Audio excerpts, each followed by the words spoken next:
Hi, my name is Ray Torto and I'm Global Chairman of Research for CBRE. This video is going to talk to you briefly about the leasing markets. We're going to be looking at what's happened quarter over quarter and year over year for the retail, industrial, and office leasing markets around the globe. As you can see in this first chart that we want to show you, all property types have seen modest increase on a quarter over quarter basis. On a year-over-year basis, there's been significant increase in the retail sector, which has risen 5.8%. But the important point here is that even though we have very modest economic growth across the world, we're seeing some pressure on prime rents rising. And the reason for that predominantly is a lack of prime supply. A shortage of that supply is leading to some upward pressure on rents, or at least holding rents stable across all the markets that we follow. We can look at rents year over year or quarter over quarter, but one of the things that I really prefer is to look at an index of these rents over time, so we have a sense of where we are today relative to where we came from.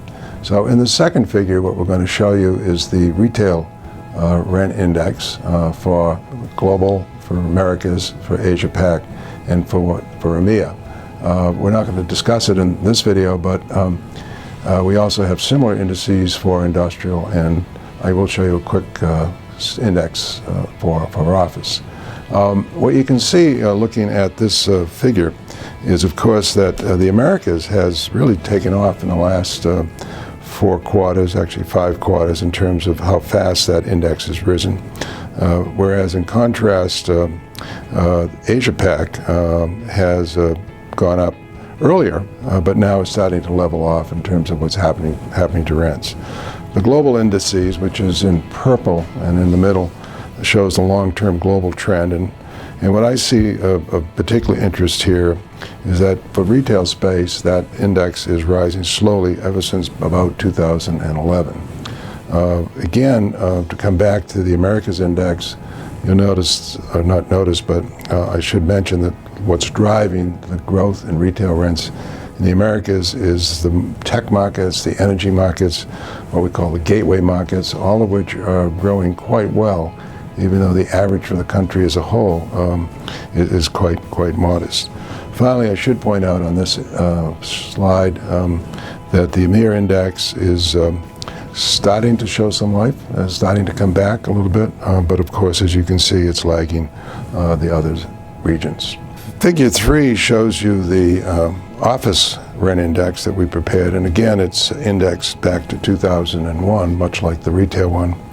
As you compare this index to the retail one, a couple things to notice. Number one, notice that for the office sector, the rent index is actually starting to flatten out. There's really, over the last 8-9 quarters, office rents have been very stable, both globally, particularly in Asia Pac, and most particularly in Europe. There's been slight uptick, as you can see, in the Americas, again, reflecting some of the strength in the technology, and the gateway and the energy markets in the U.S. The second thing to notice in this index, as you compare it to the retail one that we showed you earlier, is you notice that the office rents have not come back to the peak levels that they were at back in 2007, fourth quarter, or early 2008.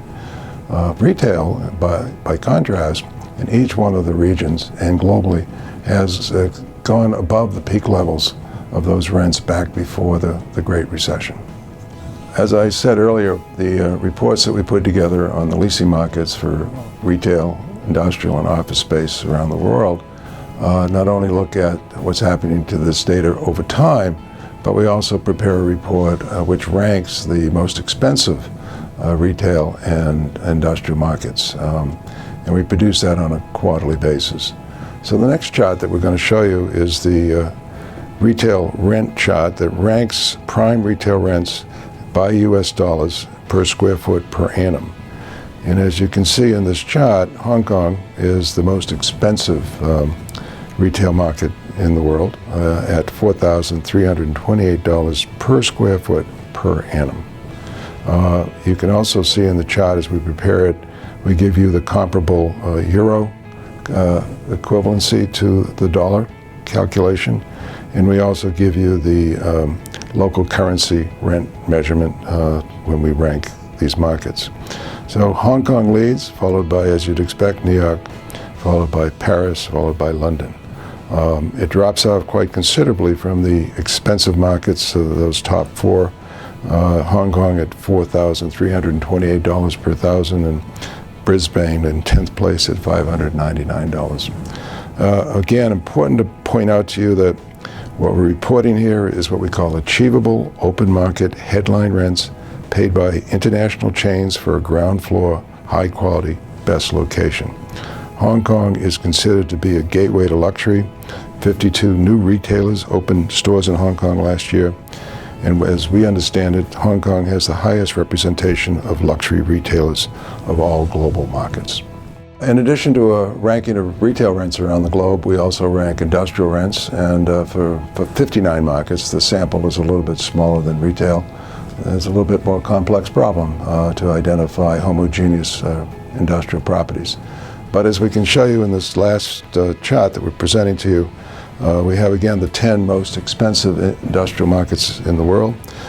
Greater Tokyo is at the top at $20.02 US dollars per square foot per annum, followed by London and Singapore. Should point out to you that as you look at this chart, you'll notice that not only do we give you the US dollar per square foot per annum, but we also again give you the local measurement in both the local currency and local measurement form.